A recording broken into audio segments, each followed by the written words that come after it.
if they are motivated enough to believe this shit, if enough people on the Fox News and Republican commentator sphere says something is true, even when it's like quite literally an open and shut, like super obvious case, I'm a little worried. Like, they'll believe in anything, bro. Like, not a single person is exercising not a single person is exercising a little bit of criticism here, or a little bit of critical thinking here. It's weird. You realize that now? No, guys, you're misunderstanding. Conspiracy theories are commonplace, okay? And there are things that you can write conspiracy theories about, which a lot of people will believe in, okay? But those things often don't have like, we don't have all the answers in situations like that. This is one of those circumstances where, like, it's pretty fucking obvious what happened. If you have, like, even a little bit of common sense and you look at a story, it's pretty obvious what happened. But, like, the only thing going against it is, like, Republicans basically trying everything they can to say, like, they might be gay. They don't care. They believe everything without evidence, from the stolen election to trickle-down economics working. It's all the same intellectual level with the same level of proof. Actually, that's a great example, Mike. That's precisely what I'm saying. I understand why, at a fundamental level, someone could have motivated reasoning and believe that the election was stolen, right? Obviously, it's still the same avenues of misinformation that's, like, breaking people's brains into believing that. But, like, that's still a larger, convoluted, complex system that you're trying to analyze, right? This is not it. This is a pretty, like, it's basic. Do you see what I'm saying? Like, this is a super basic story, and yet they're still trying to drive, like, a larger narrative out of it. Like, yeah, you can get people to undermine systemic racism. You can, because that's a complex issue. Describing that is going to be really difficult. It is basically embedded into the ideals of every American. White supremacy is a fundamental principle for American societal development, you know? So I get why people believe in that kind of stuff without any evidence, like refuse to believe in white supremacy and claim it's not real, you know? But I certainly cannot understand when you see, like, something happening right in front of you and people are still like, nah, that's not true.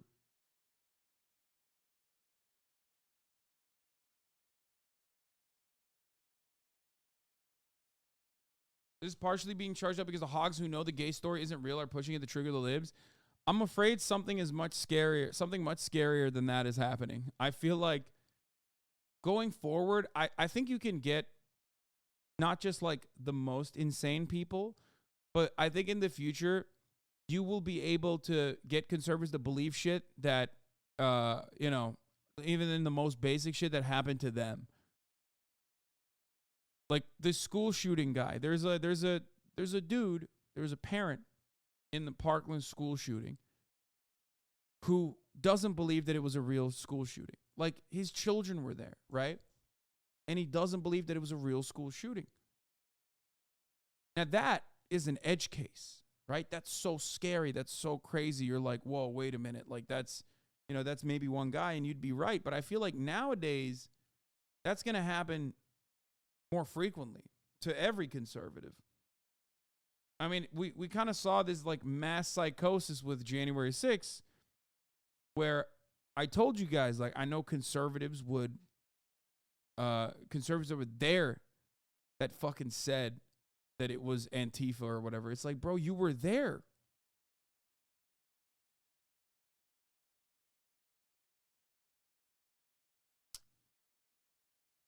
Saw a tweet saying the internet is doing to our parents all the things they warned it would do to us. Yeah.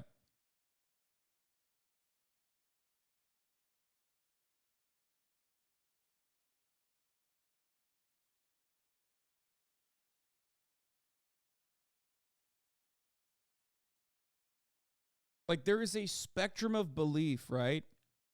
You can't just, like, write something that did not happen and act like it did.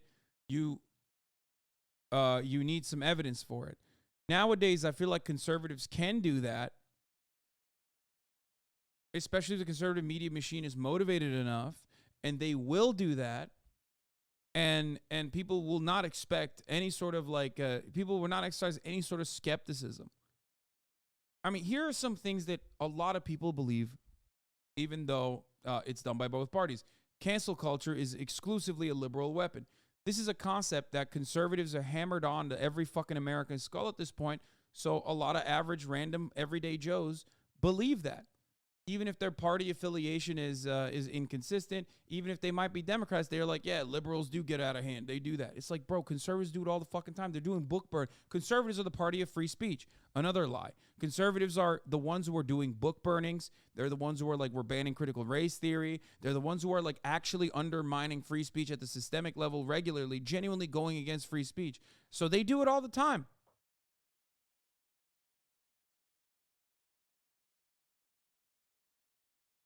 But they've been able to make people believe that it's not them that's doing it. Conservatives, at the heart of the conservative rhetoric is this fundamental perceived victimhood narrative. That victimhood narrative is a lie. There is no victimhood if you are in a position of power. It's usually that perceived victimhood narrative is a deflectionary mechanism to make people deflect away and refuse to see the real forms of oppression that they face in their lives. White working class people thinking, oh man, I'm not being owned because I'm a laborer with no protections whatsoever. I'm being owned because gay people exist elsewhere, right?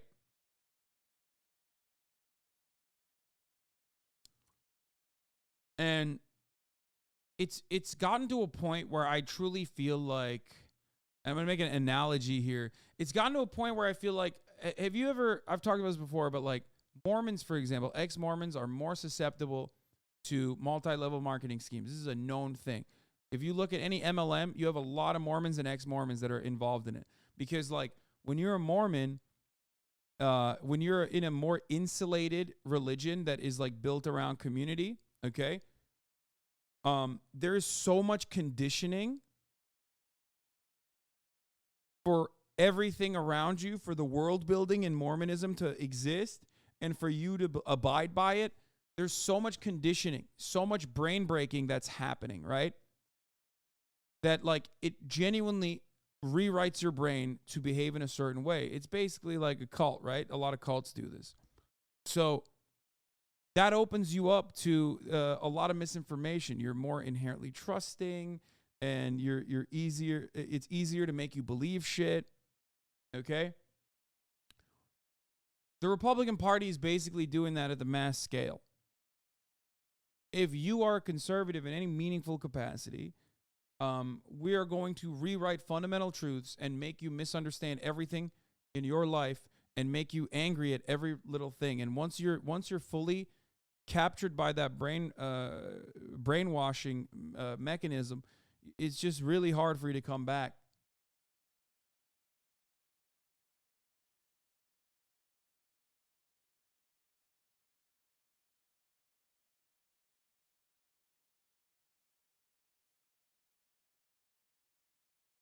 Anyway.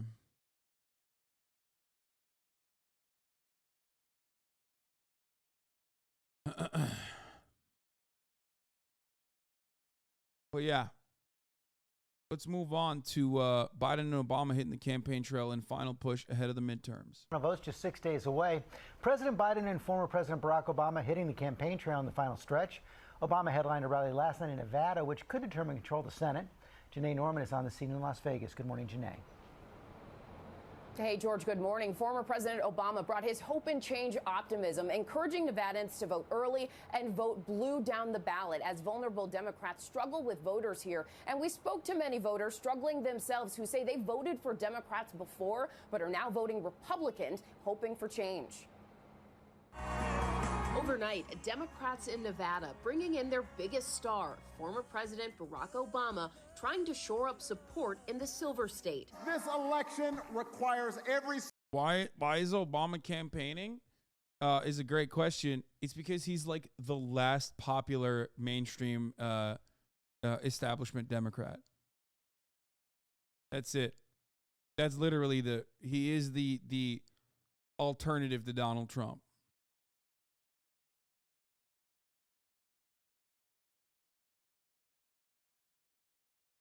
single one of us to do our part. It's that important.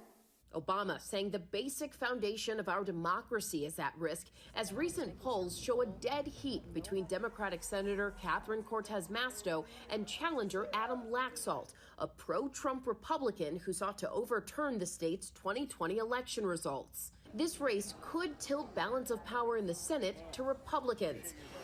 President Biden himself hitting the trail, sounding the alarm in former President Trump's home state that a Republican-controlled Congress could have dire consequences. They're coming after Social Security and Medicare in a big way.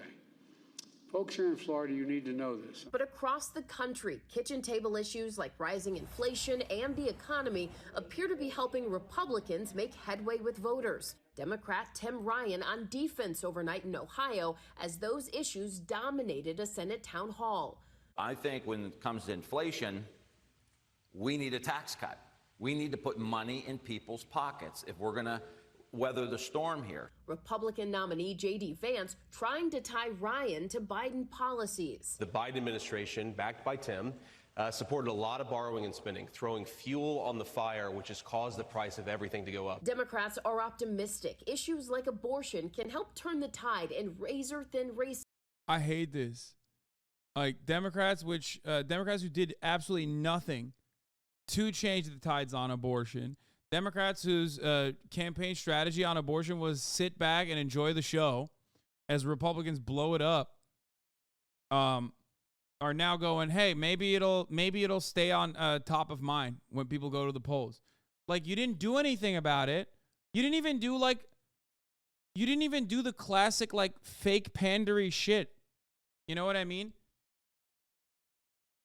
Like every Democrat should have brought up like a abortion provider doctor. Every Democrat should have brought up straight up. It's kind of disgusting to talk about it on these terms, but I'm openly going to state it regardless. Democrats should have literally brought up like those little girls on stage, the ones that have had issues with like victims and stuff like that. Republicans do that shit all the time. Republicans do that shit all the time. They bring up like victims of fucking victims of like a immigrant attack or whatever the fuck, right?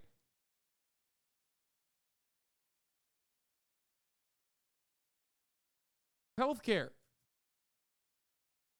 It's fucking healthcare. Rude to forget how many emails they sent out. Yeah, that's the only thing they did. They asked for money.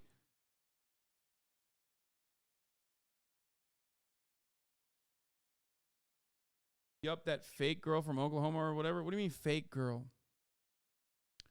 Yeah, or talk about how Trump's tax cuts for the middle class have expired right on time. Yeah. Or that one swimmer that lost to a trans woman and went on every conservative stage. Yeah, that. They do it all the time.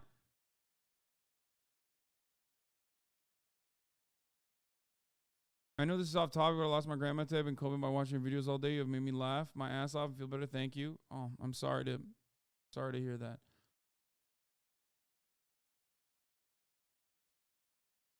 Like, Republicans will go to any length to cut a fucking mean-ass agitated propaganda point, okay?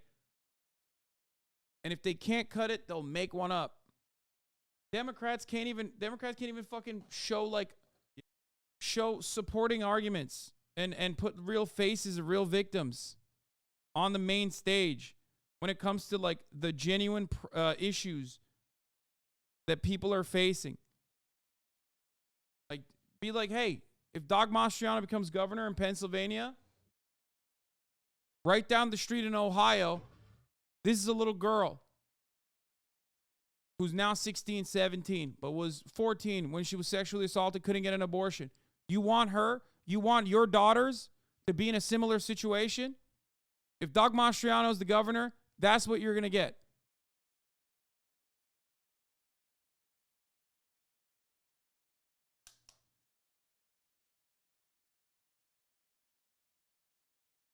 You know? You should do that because it's true.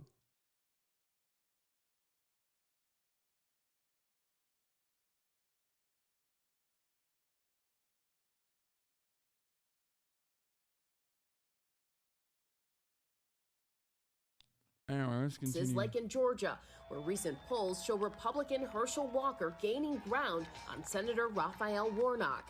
But Walker, an anti-abortion candidate, is facing new fallout after a second woman came forward claiming he encouraged her to have an abortion after a multi-year affair nearly 3 decades ago. Sitting down with our Juju Chang. It's very hard considering the fact that he is someone who is professing so emphatically that he is against abortion in any instance, and that is the height of hypocrisy. Walker denies the allegation, saying he's never met the woman, despite a photo of the pair from 2019 and corroboration from 2 women who say they were aware of the affair in the 90s. And as the races continue heating up ahead of Election Day, Representative Liz Cheney, once a reliable Republican, endorsed 2 Democrats yesterday in Michigan, saying it was the first time she'd campaigned for a Democrat. Representative Alyssa Slotkin there, also endorsing Tim Ryan in Ohio, goes to show George just how much she believes is at stake here. Yeah, she is on a mission. Okay, Janae, thanks very much.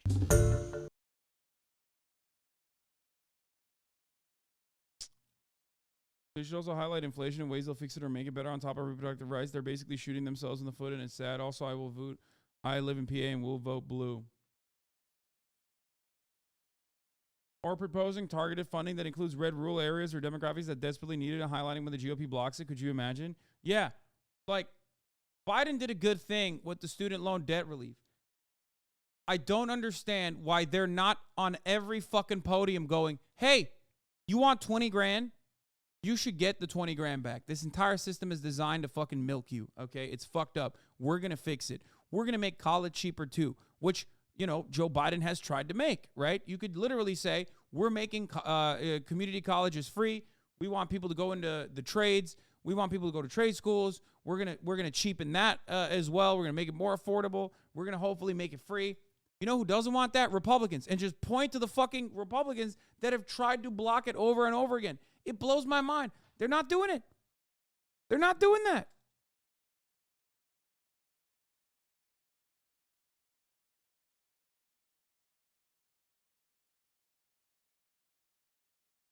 Republicans were forced to take down ads. They were so wrong. Democrats can't even fight them back on abortion.